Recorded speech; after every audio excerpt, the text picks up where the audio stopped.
if the YouTube algorithm choosing what you see is a form of censorship, then isn't it already a form of censorship? It's already choosing what you see and you don't see, but nothing is forcing you to click it. That would be like getting an ad and be like, I can't believe this is censorship. They're showing me this ad that was paid for by somebody else on planet Earth. You don't have to click the ad. Bro, put the thumb down. You don't have to click the ad. And not only that, you don't have to buy the product after seeing the ad, you know? And it's kind of the same with like, oh wow, you get fed a YouTube video in the algorithm. It's like, well, you don't have to subscribe to the ideas in the YouTube video as well. You don't even have to watch it. It's a wonderful day in the homiehood, a wonderful day for a homie. Won't you be my homie to Taro? The question with Bill C-11 is it the right thing to do? And there has been much debate. Really, it's been like one of the most debated things in the history of the Canadian Parliament and the House and the Senate. So the bill has finally passed the Senate, receiving royal assent and been passed into law, meaning it's en route to becoming law. Here's everything you need to know. What will B11 do? Yo, what's the bill doing? The Online Streaming Act would make YouTube and streaming platforms such as Netflix and Disney Plus promote Canadian content, such as music, TV, and film, the way Canadian radio stations and TV networks are required to do already. It will also require those streaming companies to contribute financially to the production of Canadian content. Now, I'm definitely like in favor, I think, of these goals, right? Like we in Canada, we're always plagued by the tendency to fall into the American media system. And obviously that has consequences. Like, you know, even Danielle Smith, the Premier of Alberta, said that she thought she had powers equivalent of the President of the United States, and was like shocked to find out that she didn't. Like, we're so America brained here in Canada that I think it's important to break away and kind of try to imitate this idea that I think it was like what 60 or 70% of Canadian television and music on the radio has to be Canadian content. Right? So we need a way to kind of like encourage this in the modern ecosystem of media. My concern is that this is just not the way to do it. Like it's forcing them to contribute financially, but maybe it depends on how you tax them, essentially. Internal Heritage Department documents predict that the bill will lead to an $86 million annual surge in new Canadian TV production. See, like only really all this debate over $86 million? That seems like nothing. Is that really a surge? That doesn't seem like a lot of money. Heritage Minister Pablo Rodriguez will issue a policy direction to the Canadian Radio Television Telecommunications Commission, the CRTC, setting out his priorities, and this he will likely ask the regulator to update the definition of Canadian content, expanding it to include things that previously wouldn't have ticked enough boxes to qualify.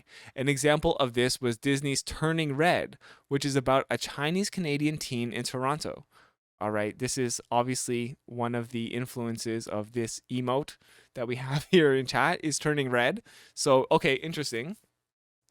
Which is about a Chinese Canadian teen in Toronto and stars Ottawa-born Sandra Oh, a film widely considered Canadian that didn't count as an official Canadian production.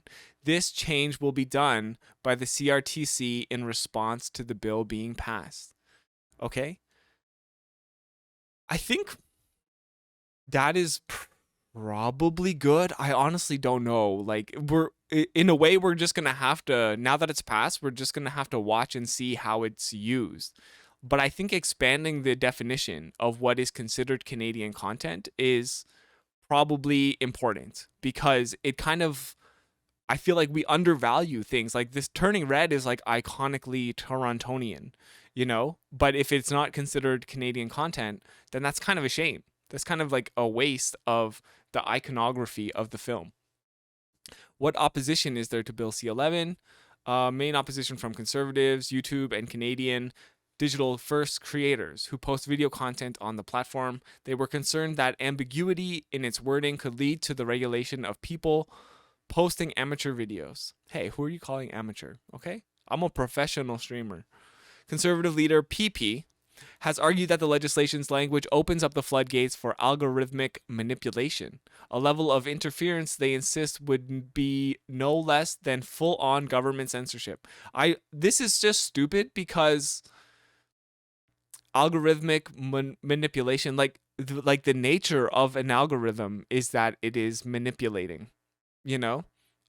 So it's gonna be manipulative one way or another. The question is how, right? So this idea, and now we're starting to kind of like see a trend here with Pierre Poilievre, where he's like mainstream media or sorry, not even mainstream media. It's government is bad, but corporations are trustworthy, right? So here he's saying YouTube's algorithm as it is not manipulation, whereas this bill C-11 being passed, somehow that counts as manipulation. Doesn't really make sense, right? And there's never any nuance for Pierre Poilievre and what he considers government versus corporate and why there would not be bias in either camp. My concern presently also with the CBC, as V from TO in chat pointed out, that they are not solely funded by the government. And actually, it might be better if they were 100% sponsored by the government, as opposed to having that 30% corporate interest in their corporation.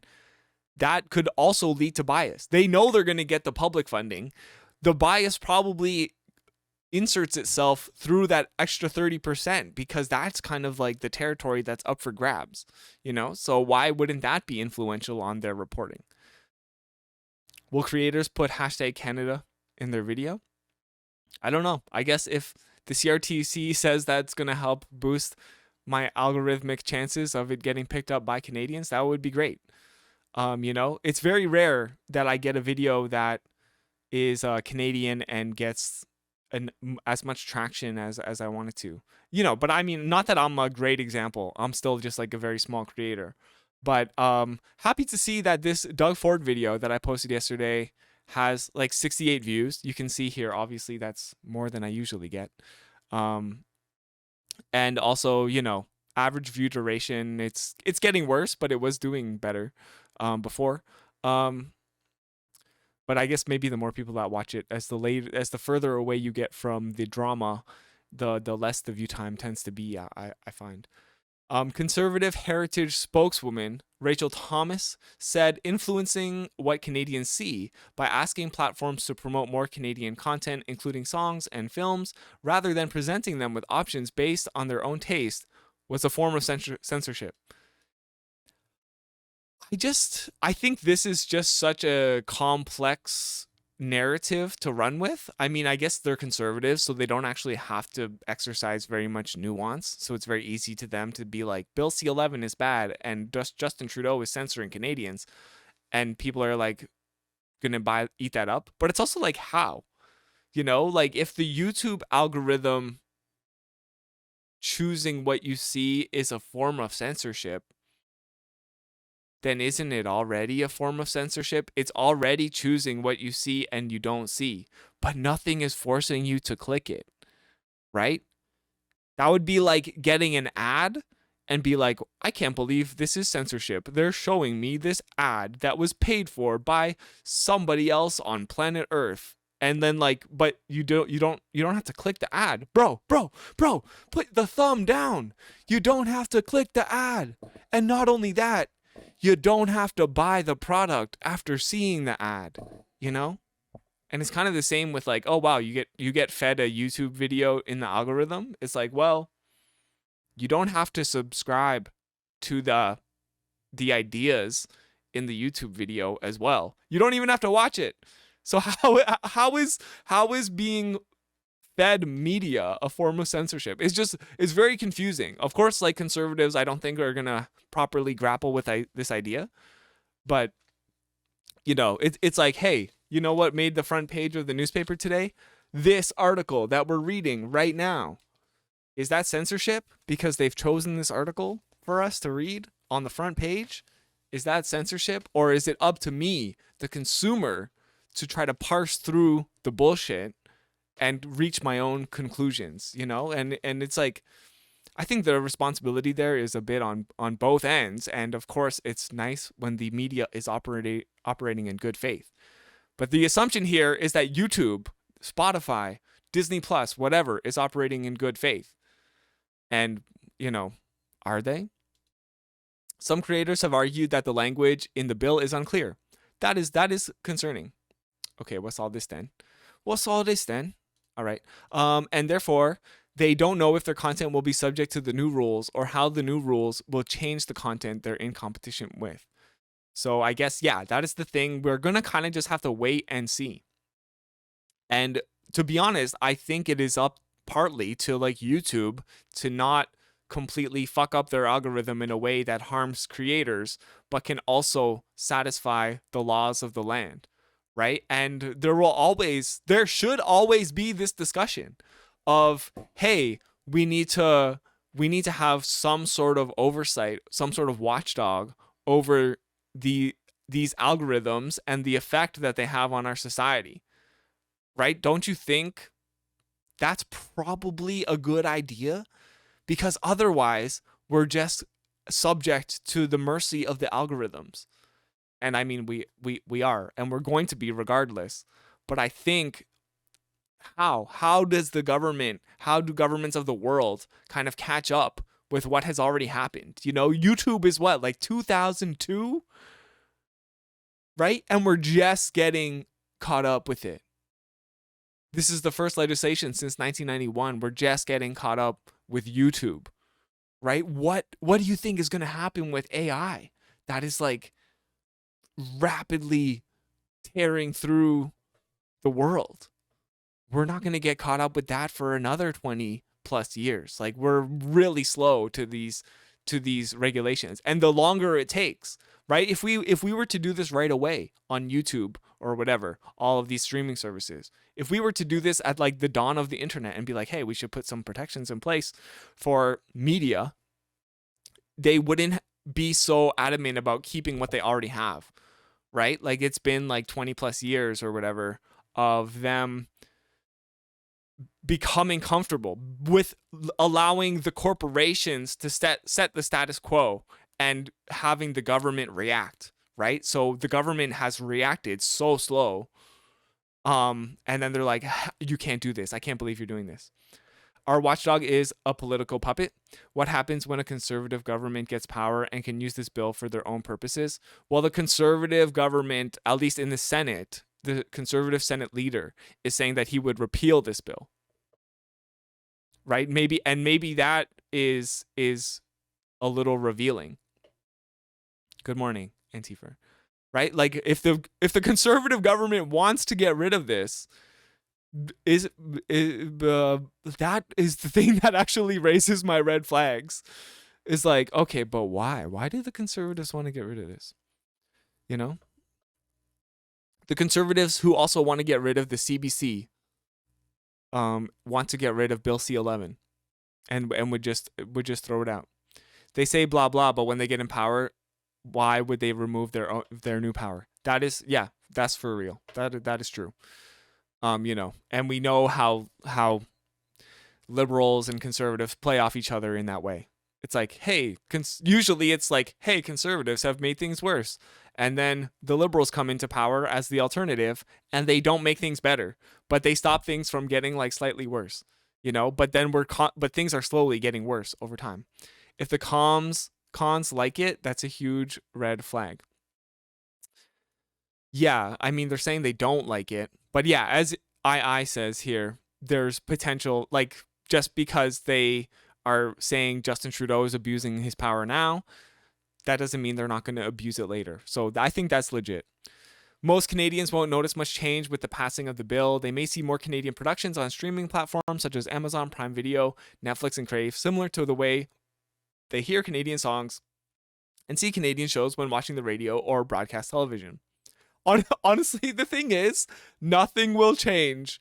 Like, I feel like there's all this fear mongering about this bill. I swear to God, nothing is gonna change. Like, am I legit gonna log on to Disney Plus and like the first thing they suggest I watch is gonna be Turning Red instead of, I don't know, Marvel Spider-Man shit?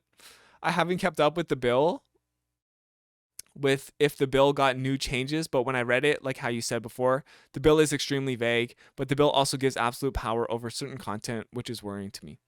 Yeah. And I mean, like, that we kind of have to just see what precedents get set in the wake of how this bill is used. Unfortunately, they did the Senate suggested that they remove the language around regulating independent content creators like myself.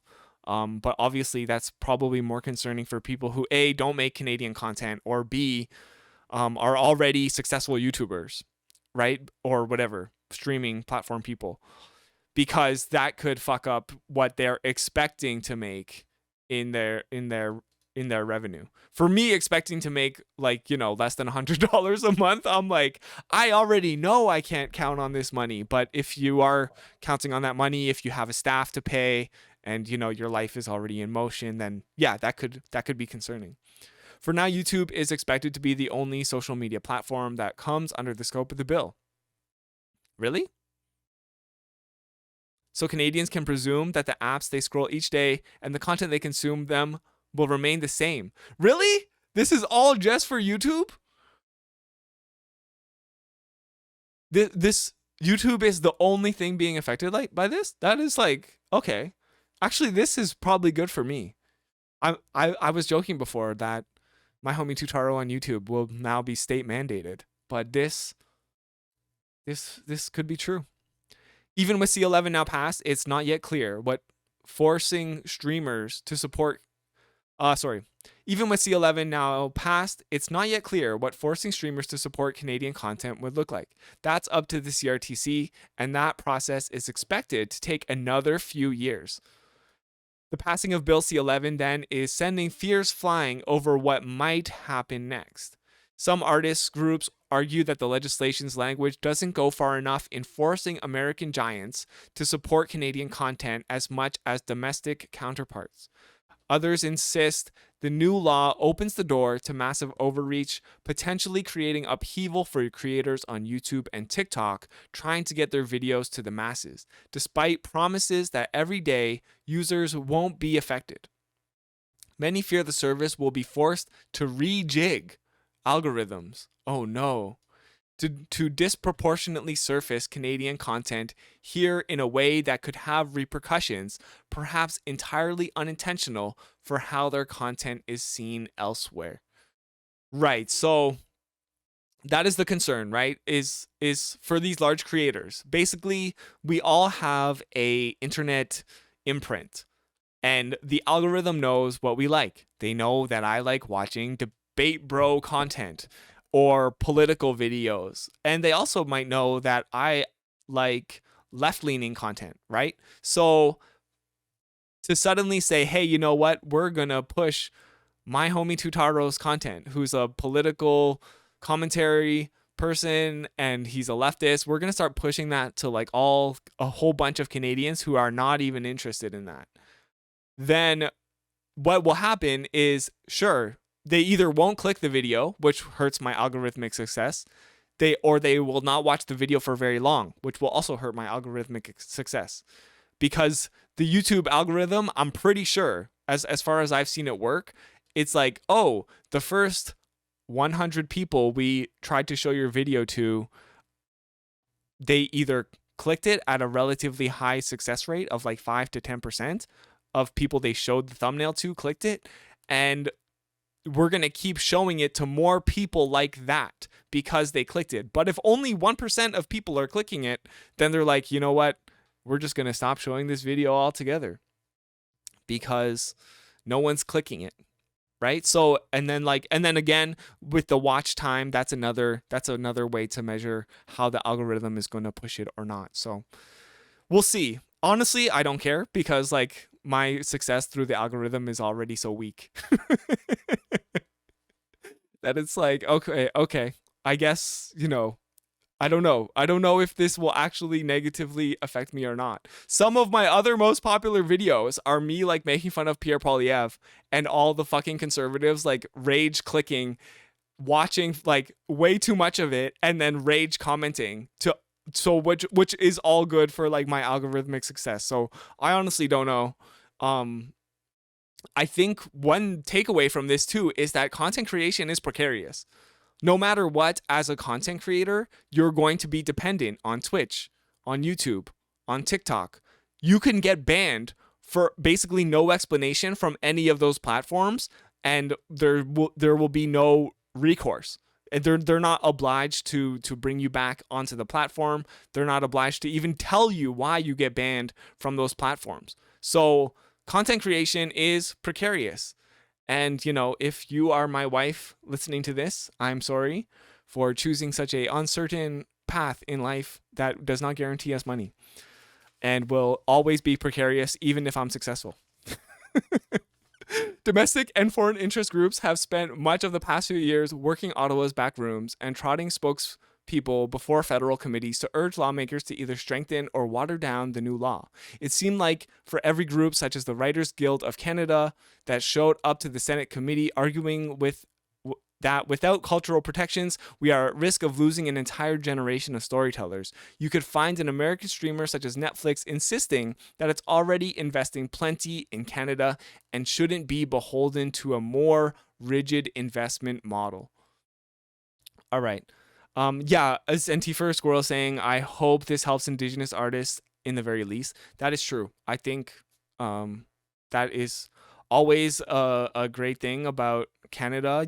Like, I feel like in a way, like in media, we Indigenous folks are disproportionately represented in a way in some of the popular stories that we have as Canadians, partly because we as white people, as colonizers, don't have any culture of our own, because like you can remember the Olympics in, what was it, Vancouver, and all like the opening ceremonies was like things from like First Nations. Got to try and take it easy till I get back to normal.